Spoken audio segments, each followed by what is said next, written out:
তারা ছিলেন ফুটবলের জাদুকর, ফুটবলের শিল্পী। পায়ের কারুকাজের শৈলীতে তারা ফুটবলের উথাল পাথাল প্রেমে মজিয়েছিলেন গোটা দুনিয়াকে। পুরো ক্যারিয়ারে উল্কার গতিতে ছুটেছেন, জীবনকে উপভোগ করেছেন প্রাণ ভরে। বিপথে গেছেন, বিতর্কে জড়িয়েছেন, কিন্তু মানুষ তাদের ভালোবেসেছে পাগলের মতো। সেই রোনালদো ডিলিমার দুই পায়ের শট, রোমারিওর ভারসাম্য আর বক্সের মধ্যে ক্ষিপ্র চিতার রূপ, রিভালদোর ঠান্ডা মাথার ফিনিশিং, জিদানের বল নিয়ে কারিকুরি, রক্ষণ ভাগে প্রতিপক্ষের আক্রমণ ভাগের উপর ত্রাস ছড়ানো পাওলো মালদিনির ভয়ঙ্কর রূপ সেকালের ফুটবলকে দিয়েছিল শিল্পের ছোঁয়া। ফুটবল যতদিন থাকবে ততদিন তারাও থাকবেন মনের মণিকোঠায়। প্রথমে জিদানকে দিয়ে শুরু করা যাক।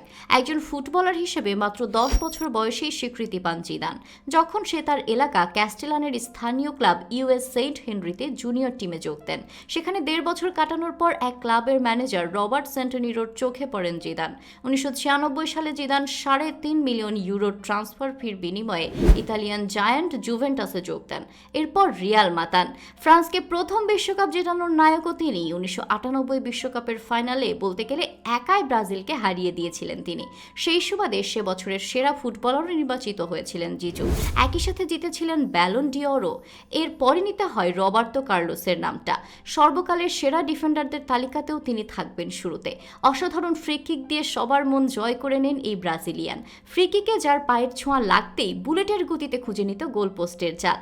ডিফেন্ডার হওয়ার পরও 1997 সালে দ্বিতীয় সেরা ফুটবলার নির্বাচিত হয়েছিলেন তিনি। এছাড়া লস ব্ল্যাঙ্কোসদের হয়ে 90 দশকে নিজের ফুটবল দুটি ছড়িয়েছেন বছরের পর বছর, যা এখন সবার মুখে মুখে। তার সঙ্গে সেকালের ফুটবল তারকাদের মধ্যে আলোচিত ছিলেন রোনালদো, রোমারিও, কাফু, রিভালদো। সমান তালে এই কজন ব্রাজিলিয়ানের দাপট পুরো 90-এর দশকের দর্শকদের মুগ্ধ করেছিল। এদের বাহিরের শিল্পীর মতো বল পায়ে নৈপুণ্য দেখান ফিগো, মালদিনি আর অঁরি।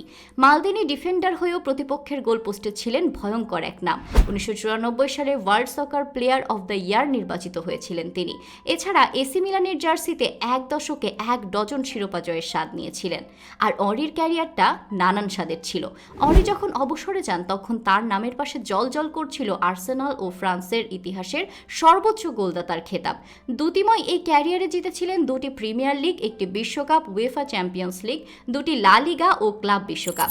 তার ক্যারিয়ারের এই মহাযাত্রা শুরু হয় মোনাকোতে, যেটি ছিল তার বড় ক্লাবে যাওয়ার সিঁড়ি। এরপর নানা ঝামেলায় থিত হতে পারেননি জুভেন্টাসেও। এরপর লন্ডনে এসে যোগ দেন তার সাবেক মোনাকো কোচ ওয়েঙ্গারের সাথে। আর্সেনালে কেবল অধরা ছিল একটু চ্যাম্পিয়ন্স লিগের, যা জিততে তিনি শেষ পর্যন্ত পাড়ি জমান বার্সেলোনাতে। স্বপ্ন পূরণ করতে পেরেছিলেন। এরপর তল্পিতল্পা গুটিয়ে চলে যান আটলান্টিকের ওপারের নিউ ইয়র্ক রেড বুলসে। 2014 সালে ক্যারিয়ার শেষ করেন এখানেই। মাঝে অবশ্য আর্সেনালের খেলেছিলেন 1 মাসের ধারের চুক্তিতে। স্ট্রাইকার সংকট থাকায় আর্সেন ওয়েঙ্গার ডেকেছিলেন তার এই বিশ্বস্ত ছাত্রকে। তাছাড়া ফ্রান্সের ফুটবল ইতিহাসে প্রথম 50 গোলের মাইল ফলক স্পর্শ করা ফুটবলার হচ্ছেন তিনি। ক্লাব ও জাতীয় দলের হয়ে জিতেছেন সম্ভাব্য সব শিরোপা। ফ্রান্সের 1998 বিশ্বকাপ জয়ের পথে 3 গোলও করেছিলেন তিনি। সে সময় গোলকিপারদের মধ্যে থেকেও একজন ছিলেন সুপার হিরো, নাম তার অলিভার কান। সাদা কালো পর্দায় তার বাজ পাখির রূপ সবাইকে মুগ্ধ করত। বিশ্বকাপের ইতিহাসে তিনিই একমাত্র খেলোয়াড় যে কিনা গোলরক্ষক হিসেবে গোল্ডেন বল জেতার কীর্তি গড়েন।